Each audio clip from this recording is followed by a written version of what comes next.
My dear student, all exam help channel পক্ষ থেকে আমি মমতা আমিন। তো আজকের পঞ্চম শ্রেণী আমরা তোমাদের দ্বিতীয় পার্ট যেটা আছে তোমাদের সংকল্প কবিতাটা, এটা আজকে আমরা পড়াবো। তো এখানে সংকল্প কবিতার মধ্যে কি দিয়েছে একটু ভালো করে দেখে নিবা। সংকল্প কবিতার মধ্যে তোমাদের থাকবো না বদ্ধ করে দেখবো এবার জগৎটাকে কেমন করে ঘুরছে মানুষ, যুগান্তরে ঘূর্ণিপাকে দেশ হতে দেশ দেশান্তরে ছুটছে তারা কেমন করে, কিসের নেশায় কেমন করে মরছে যে বীর লাখে লাখে, কিসের আশায় করছে তারা বরণ মরণ যন্ত্রণাকে। হাওয়ায় চড়ে চাই যেতে কে চন্দ্রলোকের অচিনপুরে, শুনবো আমি ইঙ্গিত কোনো মঙ্গল হতে আসছে উড়ে, পাতাল ফেরে নামবো নিচে উঠবো আবার আকাশ ফুরেই, বিশ্বজগৎ দেখবো আমি আপন হাতের মুঠোয় পড়ে। এটা তোমাদের সংকল্প কবিতাটা, এটা দেখবা। তারপরে আমাদের এখানে একটা মূল ভাব দেওয়া আছে যেটা তোমরা দেখতে পাচ্ছ এখন। এই মূল ভাবটা তোমরা একটু ভালো করে দেখে নিবা, কারণ মূল ভাবটা কিন্তু কবিতার মূল বিষয়টা হচ্ছে মূল ভাব। তো এটা আমাদের ভালো করে পড়তে হবে। এখানে কি বলছে একটু ভালো করে দেখে নাও। অসীম বিশ্বকে জানার কৌতূহল মানুষের, কিসেরও তাই সে জানতে চায় বিশ্বের সকল কিছুকে আবিষ্কার করতে চায়, অসীম আকাশের সকল অজানা রহস্যকে সে বুঝতে চায়, কেন মানুষ ছুটছে অসীমে অতলে এবং বীরেরা কেন জীবনকে অনায়াসে বিপন্ন করে, কেন বরণ করে মৃত্যুকে, এবং সে জানতে চায় দুঃসাহসীরা কেন উঠছে, এবং তাই কিশোরের মনে মনে প্রতিজ্ঞা করে সে তার বদ্ধ করে বসে থাকবে না, পৃথিবীকে ঘুরে ঘুরে সে দেখবে। তারপরে এখানে কিছু শব্দার্থ দিয়েছে দেখতে পাচ্ছ। এই শব্দার্থগুলো আমরা সম্পূর্ণ তোমাদের উত্তরগুলো দিয়ে দিব, শব্দার্থগুলা 1-2 নংয়ের। তারপর তোমাদের এরপরে দেখো 2 নংয়ের পরে তোমাদের দেখো আর 3 নং দেওয়া আছে কিছু শব্দগুলো অর্থ লিখি এবং বাক্য তৈরি করি। এগুলো অর্থ লিখতে বলছে এবং বাক্য তৈরি করতে বলছে, এগুলো তোমার উত্তর দিয়ে দিব। তারপর তোমাদের 3 নাম্বার 4 নাম্বার বলছে নিচের প্রশ্নগুলো উত্তর দিয়ে 4টা প্রশ্ন দেওয়া আছে। আর 5 নাম্বার হচ্ছে ক্রিয়াপদের চরিত্র রূপ, আর 6 নাম্বার দেওয়া আছে ক্রিয়াকাল সম্পর্কে জেনে নেই। এই ছিল তোমাদের কিছু বিশেষ আজকের যেই তোমাদের কবিতার। তো এটা আমরা সম্পূর্ণ উত্তরে চলে যাই বলো। তো এখানে তোমাদের 2 নাম্বার প্রশ্নটা দেখো। 2 নাম্বার প্রশ্নের উত্তরগুলো আমরা এখানে দিয়ে দিচ্ছি। এখানে প্রথমত তোমাদের সংকল্প শব্দের অর্থ তীব্র ইচ্ছা। তারপরে এটা তোমাদের ভালো কাজ করার জন্য সংকল্প থাকা দরকার, এটা সব বাক্য দিয়ে দিতে পারবে। তারপরে এখানে আমরা 2 নাম্বার যেই শব্দটা দিয়েছি এখানে হচ্ছে বদ্ধ।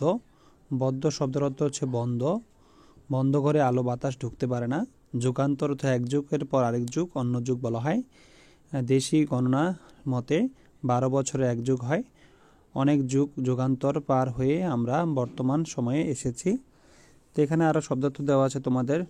দেশান্তর, এক দেশ হতে আরেক দেশ, অন্য দেশ, বড় এখানে বাক্য দিয়ে দেবে একটা করে। তারপর এখানে বলছে কিসের নেশায়, অর্থাৎ কি উদ্দেশ্যে বা কি আকর্ষণে। তারপরে এখানে দেওয়া আছে তোমাদের বরণ।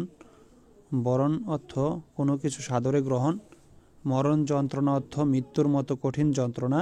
ডুবুরি অর্থ যারা গভীর পানিতে ডুব দিয়ে কোনো জিনিস উদ্ধার করে আনে। দুঃসাহসী হচ্ছে অত্যাধিক সাহসী। তারপরে তোমার চন্দ্রলোক অর্থ চাঁদের দেশ। তারপর হচ্ছে অচিনপুর অর্থ অচেনা জায়গা, আর ফেরে অর্থ চিরে। তারপরে তোমাদের 3 নাম্বার প্রশ্নে বলছে এখানে কিছু শব্দ দেওয়া আছে, সেগুলোর অর্থ লিখে এবং বাক্য তৈরি করতে বলা হয়েছে। সংকল্প অর্থ প্রতিজ্ঞা, একটা করে বাক্য দিয়ে দিবা। তারপরে এখানে বদ্ধ অর্থ বন্ধ। তারপরে তো সিন্ধু অর্থ সাগর, সাগরের ঝিনুক পাওয়া যায়। জগৎ অর্থ পৃথিবী, পৃথিবীর সবাই সুখী হোক, পৃথিবীর সবাই সুখী হোক। ইঙ্গিত অর্থ ইশারা, শিক্ষক ক্লাসে চুপ থাকতে ইশারা করলেন।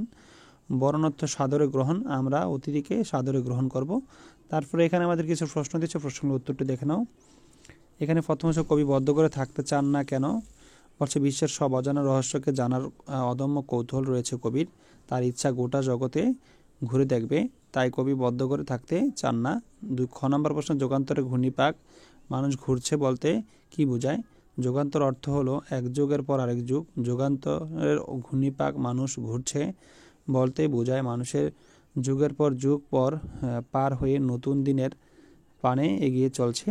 আর হচ্ছে গ নম্বর হচ্ছে চন্দ্রলোকের অচিনপুরে কারা যেতে চায়। দুঃসাহসীরা চন্দ্রলোকের অচিনপুরে যেতে চায়। তারপরে তোমাদের গ নাম্বার দেখো। ঘ নাম্বার কিসের আশায় বীর মরণকে বরণ করছে।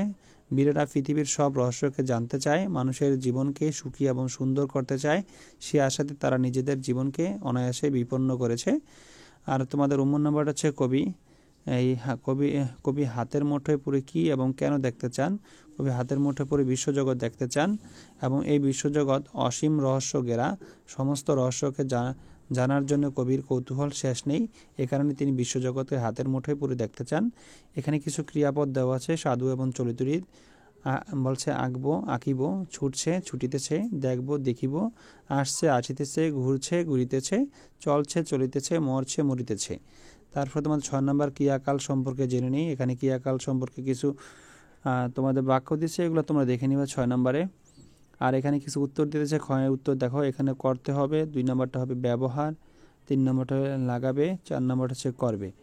7 নম্বরে তোমাদের কিছু দেওয়া হচ্ছে, এগুলো একটু দেখে নিবা। তারপর 8 নম্বরে কবি সংকল্পগুলো কী কী ছিল সেগুলো একটু দেখে নিবা। 9 নম্বর হচ্ছে আমার সংকল্পগুলো কী কী, এটি তোমরা একটু দেখে নিবা। এগুলা ওরকম ইম্পর্টেন্ট না, জাস্ট তোমরা একটু দেখে নিবা। আচ্ছা, এই পর্যন্তই। পরবর্তী ভিডিওতে আবার দেখা হবে। ভিডিওটা কেমন হচ্ছে অবশ্যই কমেন্টস করে জানাবি। ভালো লেগে থাকলে লাইক কমেন্ট শেয়ার করতে ভুলবে না।